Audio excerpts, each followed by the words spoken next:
Hare Krishna, Krishna Krishna, Hare Hare, Hare Rama,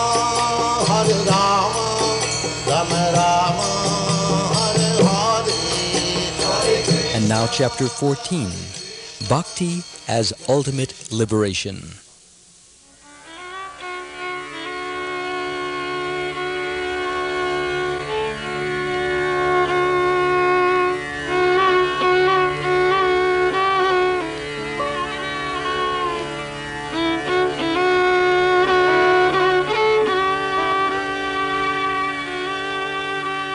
Text 31.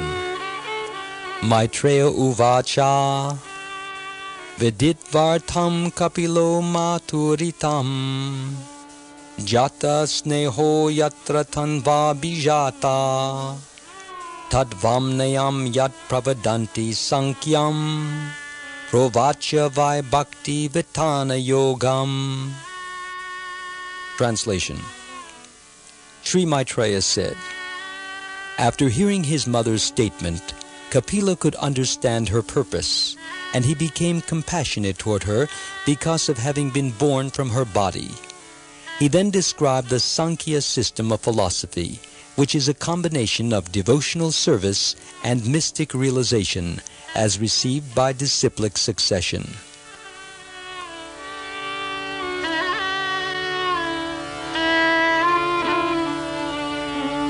Purport.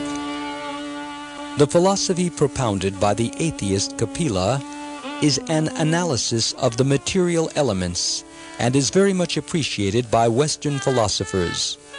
The Sankhya Yoga explained by Lord Kapila Dev, the son of Devahuti, is practically unknown in the West. The Sankhya Yoga propounded herein is actually bhakti. It is stated here that the proper way to receive this knowledge is by disciplic succession, not by philosophical speculation. Speculation is an improper way to understand the absolute truth. Generally, Western philosophers try to understand the absolute truth by the ascending process of mental speculation. This is the process of inductive logic. The other process is the descending process, and this is the parampara process. By this method, knowledge descends from a higher source. In Bhagavad Gita, many yoga systems are explained, but the Bhakti Yoga system is considered highest of all. Ultimately, all yogas end in Bhakti Yoga. The ultimate conclusion of Jnana Yoga and Hatha Yoga is Bhakti Yoga. In the 6th chapter of Bhagavad Gita, the Hatha Yoga system of meditation is explained, and Arjuna, who was highly elevated, said that he could not concentrate his mind in this way. If the Hatha Yoga system was so difficult 5,000 years ago for a person so elevated that he was Krishna's friend, how is it possible today? Arjuna frankly said that this system of yoga was impossible to execute because the mind is as difficult to control as the wind.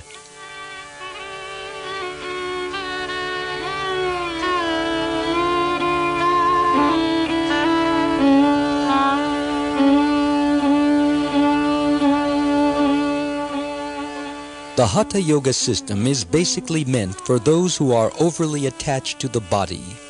Otherwise, the preferred yoga is Sankhya Yoga or Bhakti Yoga. When Arjuna told Sri Krishna that the Hatha Yoga system was too difficult to execute, the Lord pacified him by saying that the first-class yogi is one, quote, who is always thinking of me, unquote, from Bhagavad Gita, chapter 6, verse 47. Arjuna did not know anything but Krishna, and Arjuna requested that Krishna be present on his side in the battle. When Duryodhana approached Krishna with Arjuna and requested him to take sides, Krishna said, I have 18 military divisions. These divisions will take one side, and I personally will take another. However, I will not fight in this battle. At first, Arjuna thought it wise to take the 18 divisions with their many thousands of elephants and horses. But then he considered that if he simply had Krishna on his side, that would be sufficient. He would not need ordinary soldiers. Duryodhana, on the other hand, decided to take Krishna's soldiers. Thus, in order to pacify Arjuna, Krishna told him not to worry, although he could not execute the Ashtanga Yoga system. Krishna said, quote, "The first-class yogi is he who always thinks of me," unquote. One should always remember that Krishna is within his heart and think of him. This is the proper system of meditation. If we always chant the Hare Krishna Maha Mantra, we will always remember Krishna, and immediately the form of Krishna will be awakened within our hearts. The process of always thinking of Krishna is the process of Krishna consciousness. The first-class yogi is he who is always conscious of Krishna. One can be conscious of Krishna by hearing about him submissively.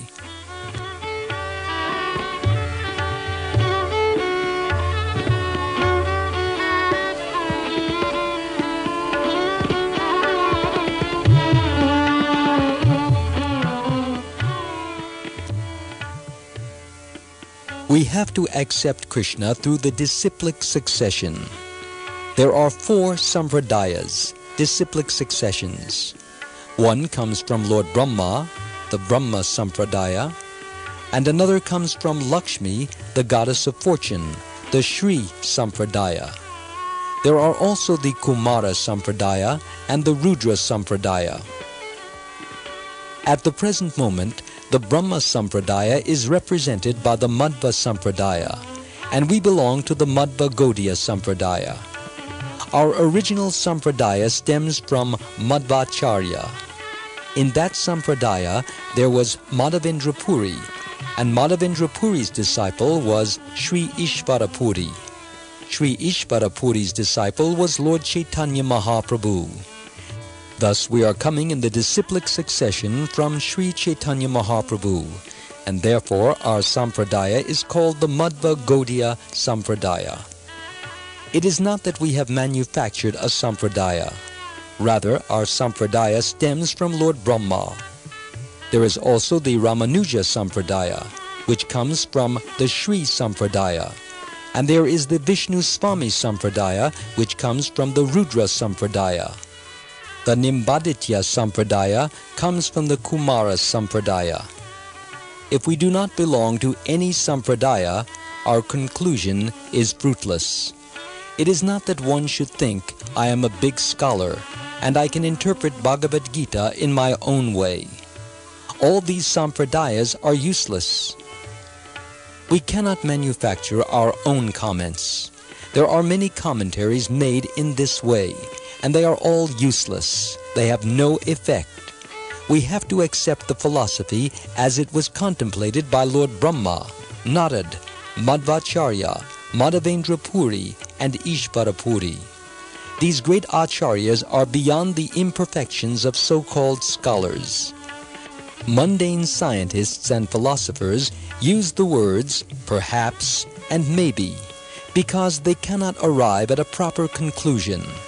They are simply speculating, and mental speculation cannot be perfect.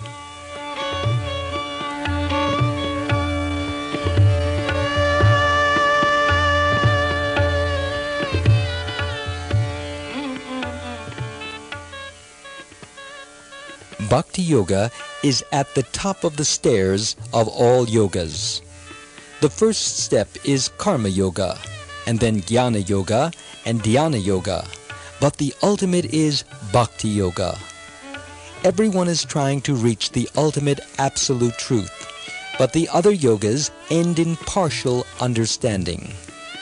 The understanding derived from Bhakti Yoga is complete, and even if partially executed, it has potency. It is also recommended by the great Mahajanas like Lord Brahma, Lord Shiva, and Kapila Dev. Since the path of perfection is very difficult to understand, the Shastras recommend that we follow the Mahajanas, who are thus described in Srimad Bhagavatam, Canto 6, Chapter 3, Verse 20.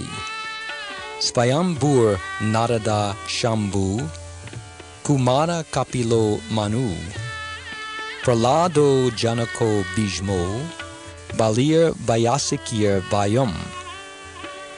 Another name for Lord Brahma is Svayambhu, because he was born from a lotus flower emanating from the navel of Lord Vishnu.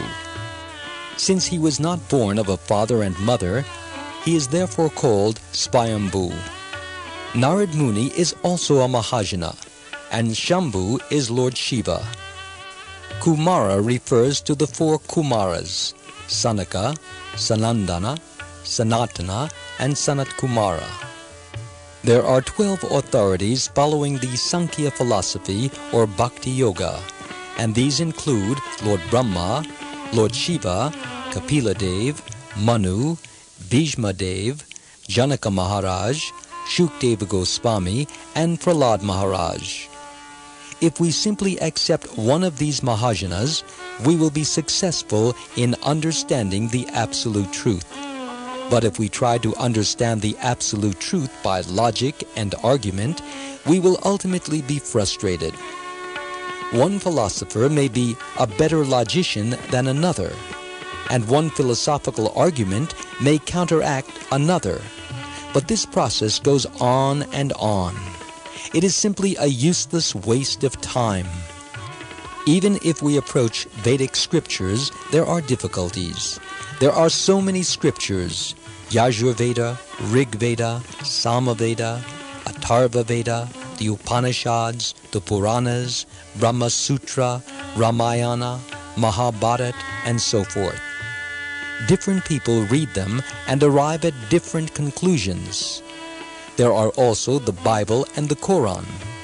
According to so many different men, there are so many interpretations. One philosopher defeats another philosopher on the basis of scripture. It is even stated that one cannot become a rishi, a philosopher, unless one propounds a different system of philosophy. Nasab rishir yasya matam na binam. Thus, the truth of spiritual life is very complicated and difficult to understand. The conclusion is that one should follow one of these 12 Mahajanas in order to be successful. Krishna is the original Mahajana, and he instructed Lord Brahma. Lord Brahma is also a Mahajana.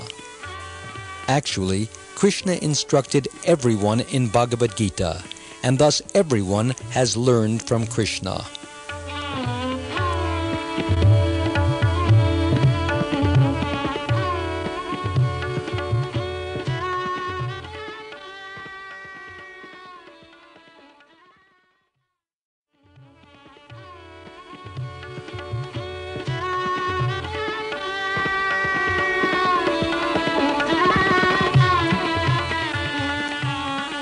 In Srimad Bhagavatam, Canto 1, Chapter 1, Verse 1, it is also stated, Tene Brahma Reda Ya Adi Kavaye.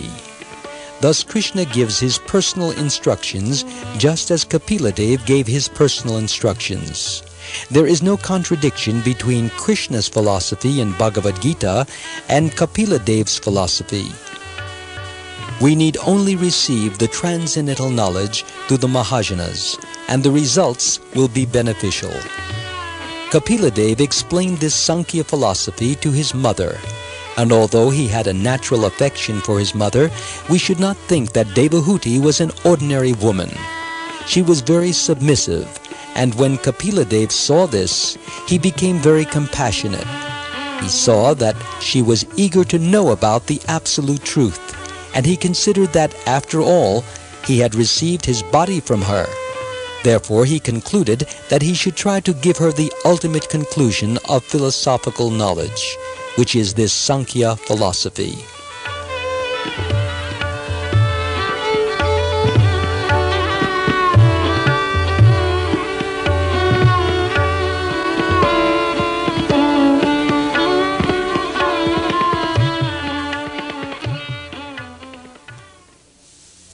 Text 32. Shri Bhagavanu Vacha Devanam Gunalinganam Anushravika Karmanam Sattva Evaika Manaso Vritti Svabhavakituya Animita Bhagavati Bhakti Siddher Gariyasi. Translation. Lord Kapila said, "The senses are symbolic representations of the demigods, and their natural inclination is to work under the direction of the Vedic injunctions. As the senses are representatives of the demigods, so the mind is the representative of the Supreme Personality of Godhead.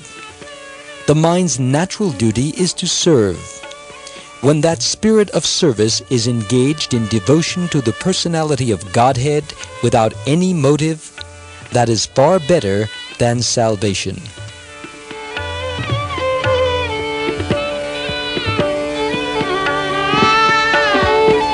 Purport. The senses of the living entity are always engaged in some occupation, either in activities prescribed in the Vedic injunctions or in material activities. The natural inclination of the senses is to work for something, and the mind is the center of the senses. The mind is actually the leader of the senses, therefore it is called sattva. Similarly, the leader of all the demigods who are engaged in the activities of this material world, in managing the sun, moon, etc., is the Supreme Personality of Godhead. It is stated in the Vedic literature that the demigods are different limbs of the universal body of the Supreme Personality of Godhead. Our senses are also controlled by different demigods.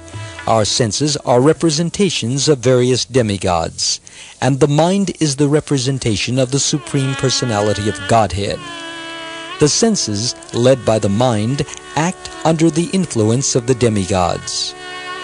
When the service is ultimately aimed at the Supreme Personality of Godhead, the senses are in their natural position. The Lord is called Rishikesha, for he is actually the proprietor and ultimate master of the senses. The senses and the mind are naturally inclined to work, but when they are materially contaminated, they work for some material benefit or for the service of the demigods, although actually they are meant to serve the Supreme Personality of Godhead. The senses are called Rishika, and the Supreme Personality of Godhead is called Rishikesha. Indirectly, all the senses are naturally inclined to serve the Supreme Lord. That is called bhakti.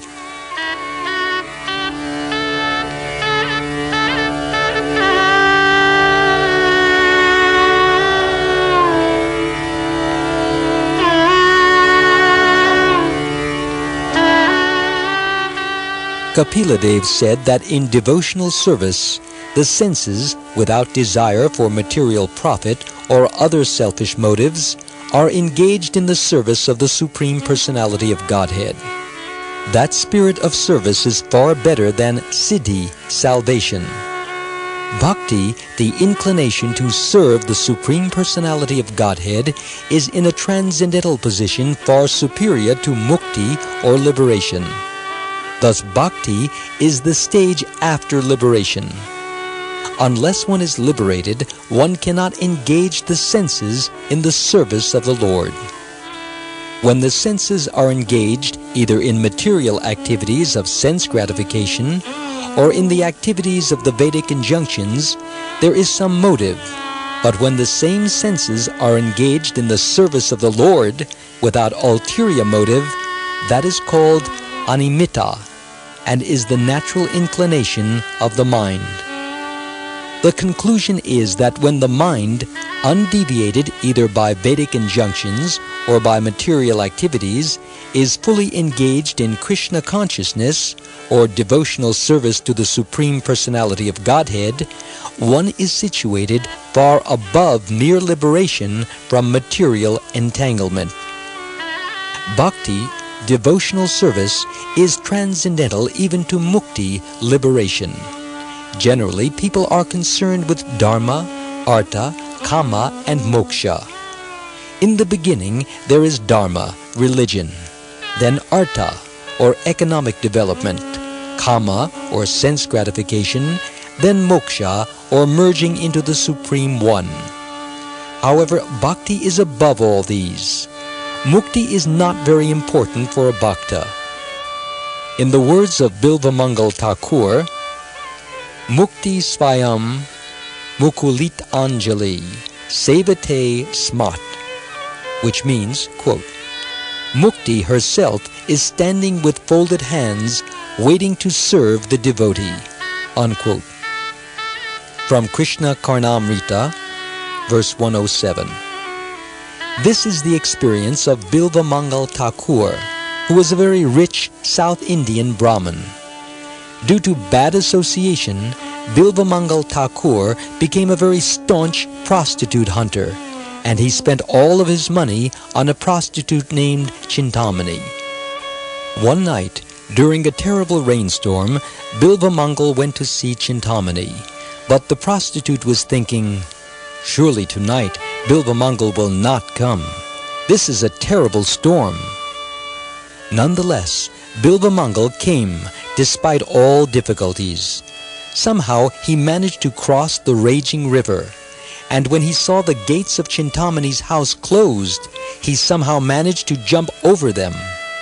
Despite all the dangers, he reached Chintamani's house, and the prostitute, being very astonished, said, How is it you have come tonight? Oh, you are so attracted to this. If you just had this much attraction for Krishna, it would certainly be to your benefit. Bilvamangal then immediately left the prostitute's house and went to Vrindavan. The fact was that in his previous life he had executed devotional service up to Bhava Bhakti. Thus the prostitute Chintamani actually became his guru. While in Vrindavan, Bilvamangal Thakur wrote a book named Krishna Karnamrita, which has been recommended by Sri Chaitanya Mahaprabhu. In that book, Bilvamangal Thakur writes, quote, If we have devotion fixed on you, my Lord Bhagavan, then we can easily see your divine form as Kaishora Murti, a young boy, unquote.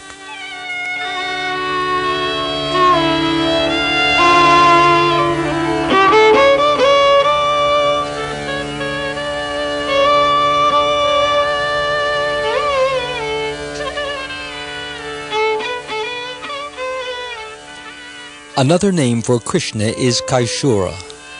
The word Kaishora refers to the age before marriage. That is, it refers to a boy between the ages of 11 and 16. Sri Krishna is always Kaishora Murti. By devotional service, one can see the Kaishora Murti of Krishna very easily. When Bilvamangal Thakur was going to Vrindavan, he was still attracted to women. One night he stayed at the house of a very rich merchant, and the merchant's wife told her husband that Bilvamangal Thakur was attracted to her. She asked her husband what to do, and the merchant simply said, serve him. Finally, Bilvamangal Thakur came to his senses, and he thought, these eyes are my enemies. When the beautiful woman approached him, Bilvamangal Thakur said, Mother, please give me the pins out of your hair. I am very mad after the beauty of women, so let me pluck out my eyes. In this way, he blinded himself. Although he could not see, in Vrindavan he was supplied milk by Krishna himself. Thus he personally realized Krishna through bhakti and wrote of his personal experience. He wrote, Mukti is not a very important thing. She is always at my service with folded hands, saying, My dear sir, what can I do for you? Thus, a devotee is not very anxious for mukti because he is already liberated. If a man has $1 million, why should he hanker after 10 rupees? Bhakti should be animita, without motive. Actually, Krishna can fulfill all of our wishes without difficulty because he is almighty and full of all opulences. If we want material happiness from Krishna, it is certainly not difficult for him to grant it. He can also give us mukti, liberation. But it is foolishness to ask anything from Krishna except bhakti. Srila Bhakti Siddhanta Saraswati Thakur used to say that asking God for mukti or anything else other than bhakti is like going to a rich man and asking for ashes.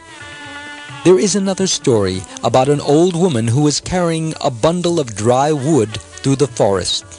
Somehow or other the bundle, which was very heavy, fell to the ground. The old woman became very disturbed and thought, "Who will help put this bundle back on my head?" She then began to call on God, saying, "God, help me." Suddenly God appeared and said, "What do you want?" She said, "Please help me put this bundle back on my head." So this is our foolishness. When God comes to give us some benediction, we simply ask him to load us down again with all these material bundles. We ask him for more material things, for a happy family, for a large amount of money, for a new car or whatever.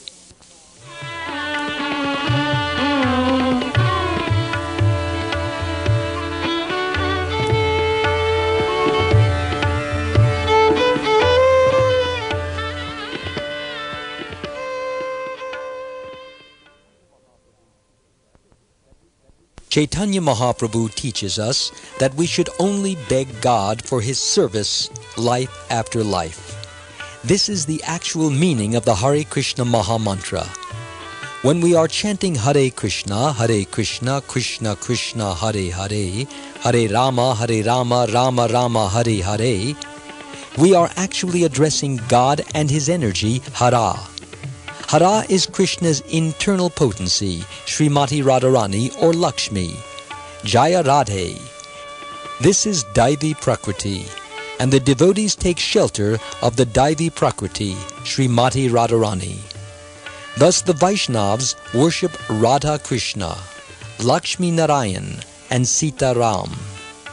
In the beginning of the Hare Krishna Maha Mantra, we first address the internal energy of Krishna, Hare. Thus we say, O Radharani, O Hare, O energy of the Lord. When we address someone in this way, he usually says, "Yes, what do you want?" The answer is, "Please engage me in your service." This should be our prayer. We should not say, "O energy of the Lord, O Krishna, please give me money, please give me a beautiful wife, please give me many followers, please give me some prestigious position, please give me the presidency." These are all material hankerings, which should be avoided. Lord Buddha advocated that we give up all material desires. It is not possible to become desireless, but it is possible to give up material desires. It is the nature of the living entity to desire. It is not possible to be desireless. If one is desireless, he is dead. Desirelessness means purifying one's desire, and desire is purified when we only desire the service of Krishna. Lord Chaitanya Mahaprabhu teaches, "Na dhanam na janam na sundarim, kavitam va jagad isha kamaye, mama janmani janmanishvare, bhavatad bhaktir ahaituki tvai," which means, quote, "O Almighty Lord, I have no desire to accumulate wealth, nor do I desire beautiful women, nor do I want any number of followers. I only want your causeless devotional service, birth after birth." Unquote. From the Shikshashtika prayers, verse 4. He requests Lord Krishna's service, birth after birth. It is not that he is seeking salvation. Rather, he simply wants to serve Krishna one life after another. The devotees are not anxious to merge into the existence of the Supreme. The Buddhist philosophy advocates nirvana, the negation of all material desires. Buddha does not offer more than this. Shankaracharya gives a little more, saying that we should become desireless in this material world and then enter into the Brahman effulgence. This is called Brahma Nirvana. According to the Vaishnava philosophy, however, we should negate material desires and be situated on the Brahman platform. But in addition, we should engage in the devotional service of the Lord. This is called bhakti. Mayavadi philosophers cannot understand this, but Krishna says that this devotional service is on the transcendental platform.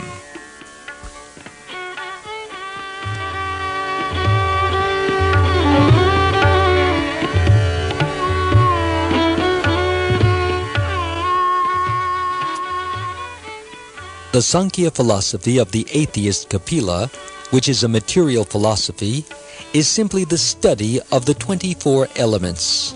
However, the real Sankhya philosophy, propounded by Kapila Dev, is transcendental to the 24 elements and material activity. Thus, in this Sankhya philosophy, which is actually Bhakti Yoga, there is no desire for material benefits. On the material platform, a person works for his own personal sense gratification or for some expanded sense gratification. One may work for himself, family, wife, children, society, community, nation, or humanity at large. This is simply expanded sense gratification. Whether one steals for himself, family, community, or whatever, the fact remains that he is a thief. It is said that when Alexander the Great arrested a common thief, the thief told Alexander, "What is the difference between us? I am a small plunderer, and you are a great plunderer." Being very sensible, Alexander released him, saying, "Yes, there is no difference." Regardless whether the sense gratification is for oneself, one's family, one's nation, or whatever, it is, after all, sense gratification. The quality changes only when we work for the sense gratification of Krishna. It is noteworthy that Bhagavad Gita or Srimad Bhagavatam never states that Krishna Uvacha, or Krishna says, or Kapila Dev Uvacha, or Kapila Dev says. Rather, it states Bhagavan Uvacha, the Supreme Personality of Godhead says. This means that the version is perfect. If we receive knowledge from an ordinary man, there will be many defects. An ordinary person is subject to illusion, and he also has the tendency to cheat. Although an ordinary person may be a very advanced scholar, he does not possess perfect knowledge. Perfection is something totally different from what we find in the material world. Perfection means that there is no mistake, no illusion, no cheating, no imperfection. Therefore, it is stated Bhagavan Uvacha, for Bhagavan is all perfect. We should therefore take knowledge from Bhagavan or from one who speaks according to the version of Bhagavan.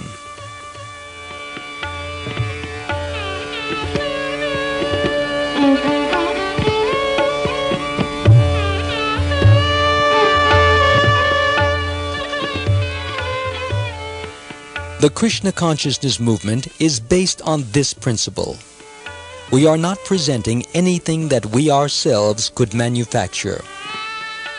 Whatever we manufacture is sure to be defective or deficient. What is the value of my philosophy? What is the value of my thought? Generally, people say, "in my opinion," thinking that my opinion really means something. People do not think, "I am simply a rascal." People value their opinion, thinking it is something very big. Everyone in this material world has imperfect senses. Therefore, whatever knowledge has been gathered through the senses is necessarily imperfect. As we have stressed over and over, we have to receive knowledge from the disciplic succession.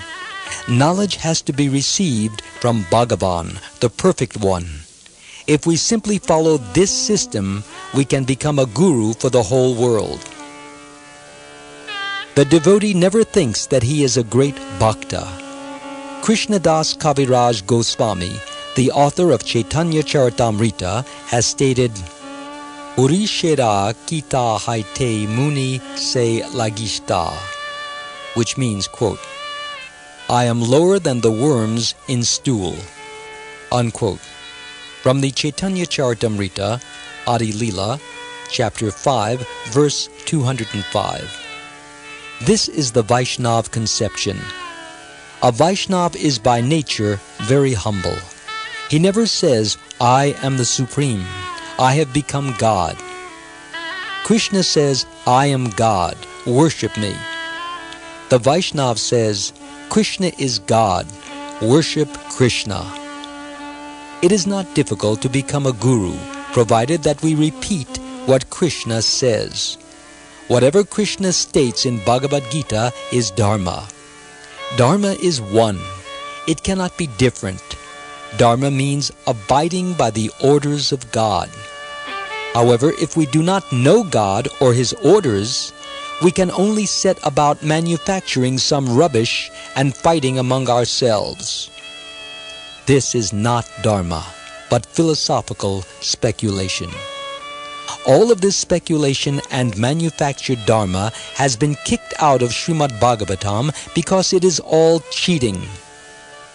Bhagavad Dharma is not cheating, for it is related to the Supreme Lord. Bhakti can be applied only to Bhagavan, and if there is no Bhagavan, there is no Bhakti.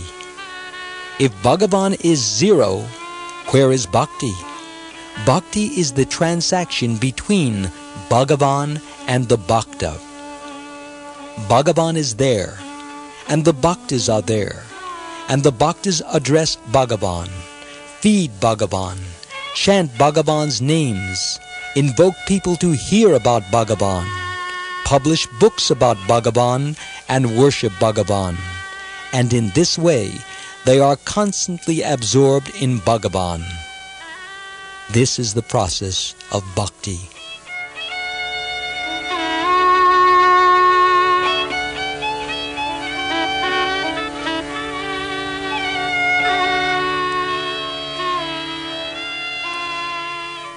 Text 33.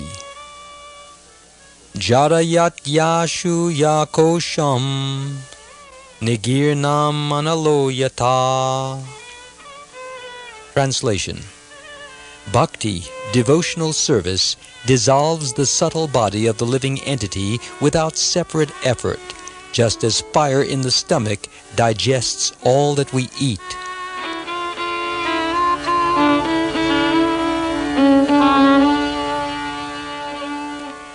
Purport.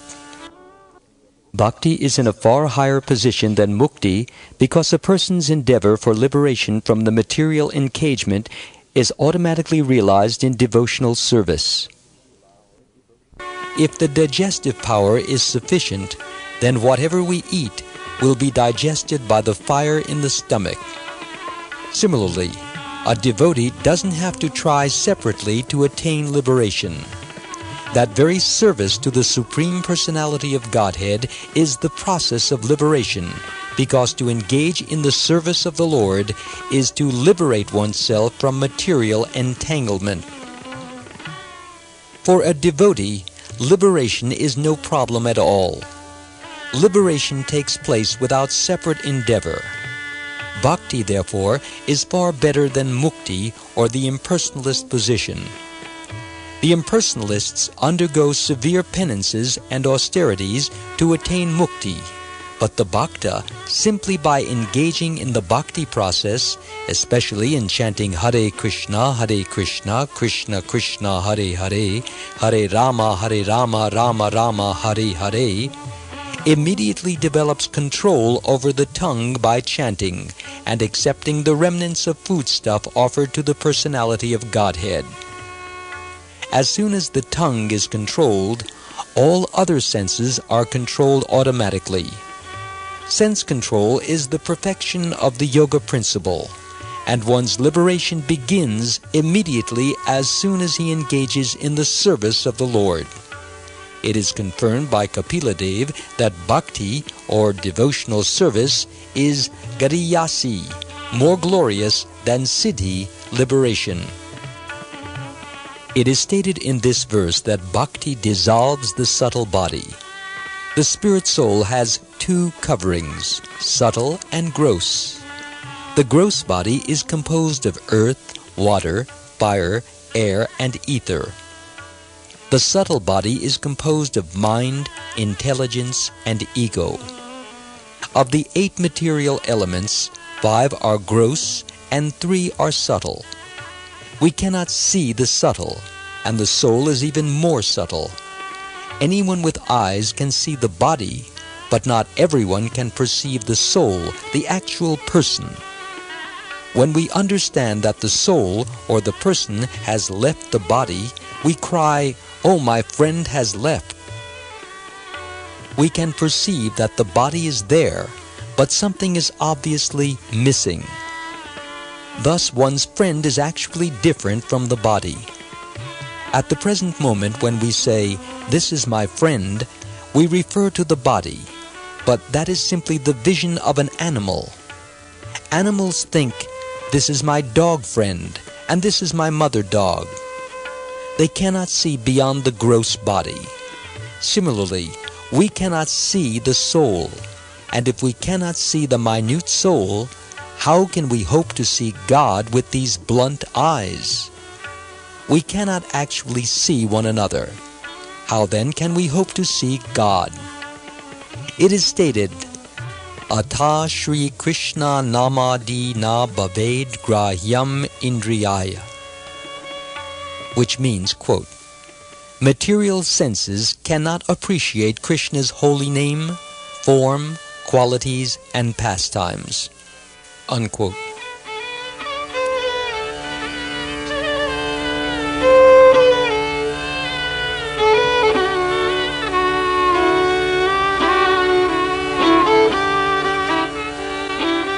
Our present senses are incapable of seeing God.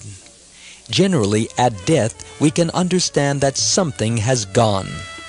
We understand that what we were seeing was not actually our friend, but a lump of matter. This is knowledge. However, one who understands before death that the body is simply a lump of matter is called a wise man. He sees the soul through the eyes of knowledge. Those who are on the gross platform, who are like animals, can see neither the soul nor Bhagavan.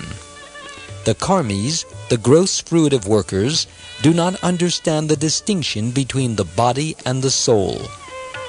Out of many millions of karmis, there may be one jnani, one wise man who can understand. The jnani knows that he is not the body, and out of many millions of jnanis, one may be actually liberated. The Mayavadis think that because they are spirit soul, they are one with the Supreme. Being equal in quality does not mean that one is the Supreme Soul. Because the Mayavadis think that they have become one with Narayan, they address one another as Narayan. They say, "You are Narayan, I am Narayan, everyone is Narayan." From this misconception, the idea of Daridra Narayan, or poor Narayan, arises. The devotees fully engaged in the service of the lotus feet of the Supreme Lord do not think in this way. They think, "If I am one with the Supreme, how is it I have fallen into this condition?" They know that a drop of seawater is one in quality with the vast ocean, but they also know that a drop of water is never equal to the ocean itself. Sometimes the Mayavadis worship Lord Vishnu, but they do not actually believe in the form of Lord Vishnu. They consider his image to be some imaginary form to utilize as a means for self-realization. Mayavadis say that the absolute truth has no rupa, no form, but it is stated, "Ishvara Parama Krishna Satchid Ananda Vigraha."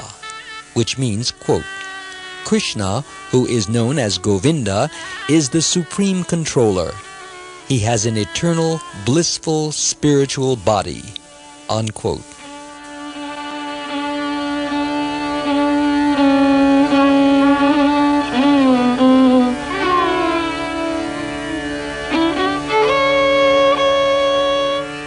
The word Vigraha refers to the supreme form, but the Mayavadis do not understand this. There are also many so-called Vaishnavas who worship Lord Vishnu with an aim of becoming one with the Supreme. They sometimes give the example of a drop of water merging into the great ocean itself. This is simply nonsense. The ocean is a combination of countless molecules of water, and it is impossible for one molecule to merge into the totality.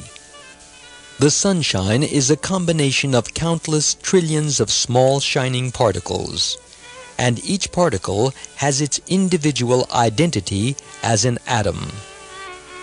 Because we do not have the eyes to see the small atomic divisions, we think that they are one, but actually they are not homogeneous. Similarly, although we are very small particles of the Supreme Personality of Godhead, we all have different identities.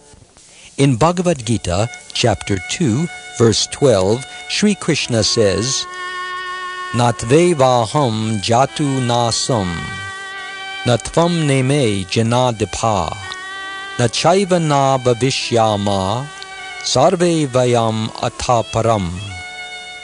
Which means, quote, Never was there a time when I did not exist, nor you, nor all these kings, nor in the future shall any of us cease to be. Unquote.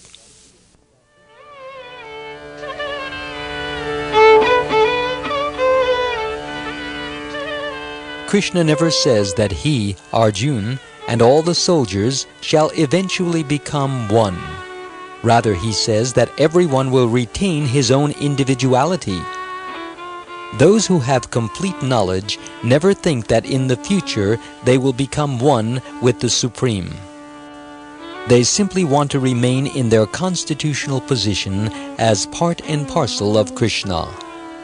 Although we are now covered by the material body can be easily dissolved by the process of Bhakti Yoga. If we are strong in Bhakti Yoga, we actually no longer have a material body, but a spiritual one. We are free. When we are baffled, we want to become the husband of Goddess Lakshmi. The husband of Goddess Lakshmi is Narayan, God Himself. In this material world, we are hankering after Lakshmi, the goddess of fortune, but we are frustrated in our attempts. We think, now let me become the husband of Lakshmi. Actually, no one can enjoy Lakshmi but Narayan. Even exalted demigods like Lord Brahma and Lord Shiva are inferior to Lord Narayan. But we are so foolish that we are thinking of assuming Narayan's position, or making Narayan into Daridra Narayan, the poor man in the street. The Shastras never equalize Narayan with anyone, not even Lord Brahma or Lord Shiva, what to speak of foolish rascals.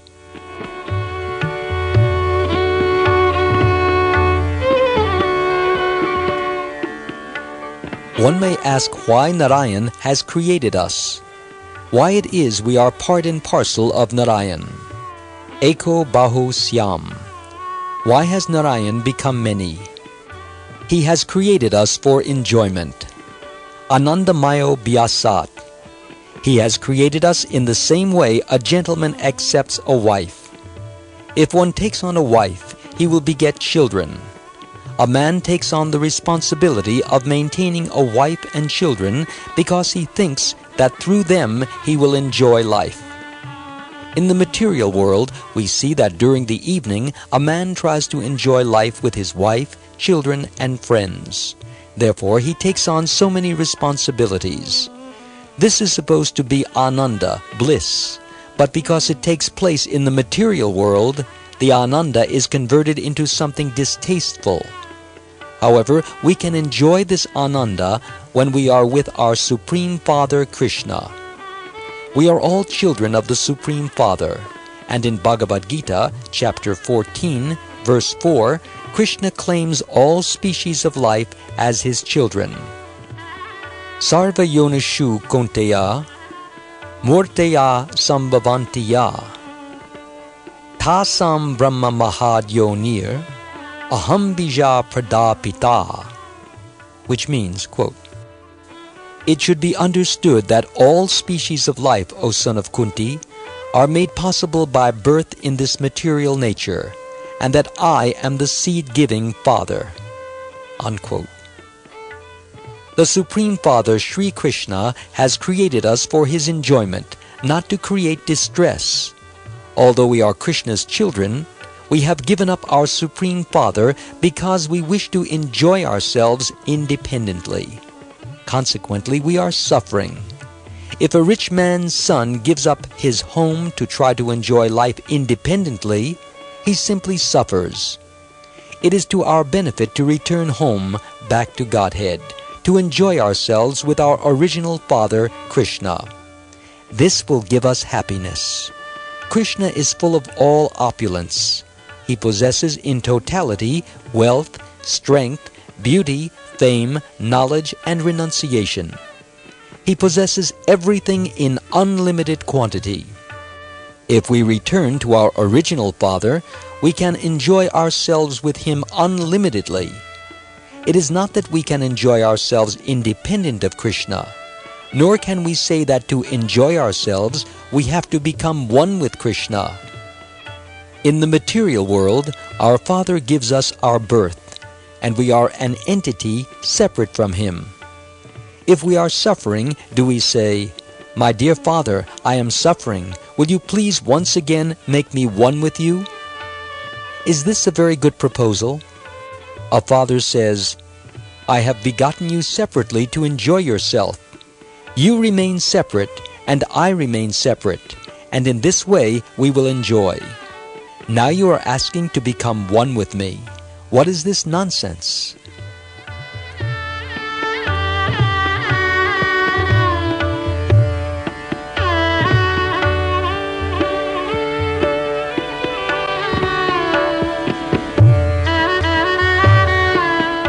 The Mayavadis want to become one with the Supreme because they are suffering in the material world. Krishna has created us to enjoy ourselves in his company, but due to our desire for independent enjoyment, we are not doing that. Consequently, we are suffering in this material world. And because we are suffering, we are thinking of becoming one with our Father. It is Maya's business to try to build up the living entity, to puff him up, and Maya's last snare is to make the living entity think that he can become one with God. Mayavadis think that becoming one with the Supreme is the highest perfection, but this is not perfection because our original constitutional position is to enjoy the company of Krishna. Friends sit together in a room and enjoy one another's company. What enjoyment can one have by himself? Variety is the mother of enjoyment, and real enjoyment is being in Krishna's company. Therefore, devotees never desire to become one with the Supreme.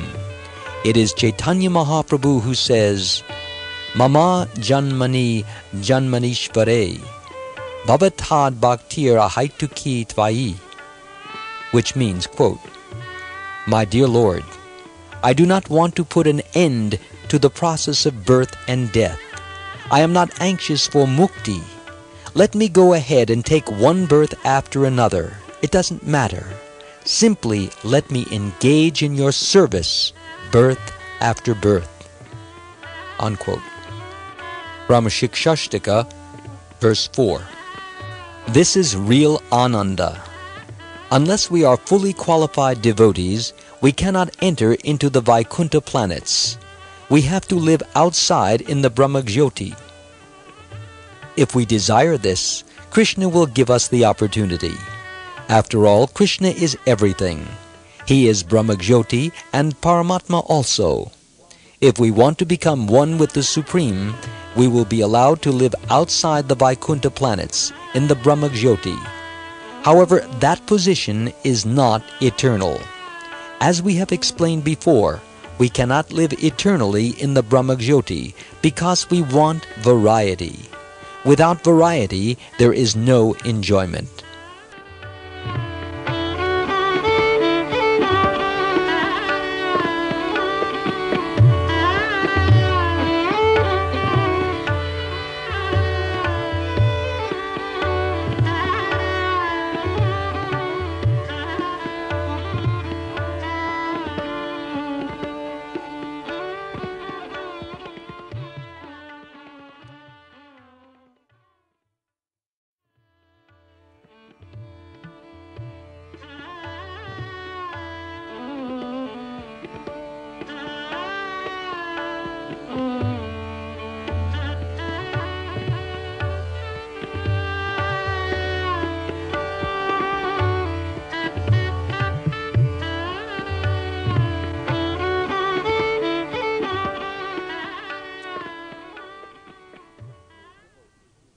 In all conditions, the pure devotee is liberated. He may engage in some occupation or business, but he is always thinking of how to serve Krishna, and in this way he is automatically liberated. It is not that he thinks of becoming one with the Supreme and attaining liberation. Rather, his liberation lies in his personal relationship with the Supreme Lord Himself.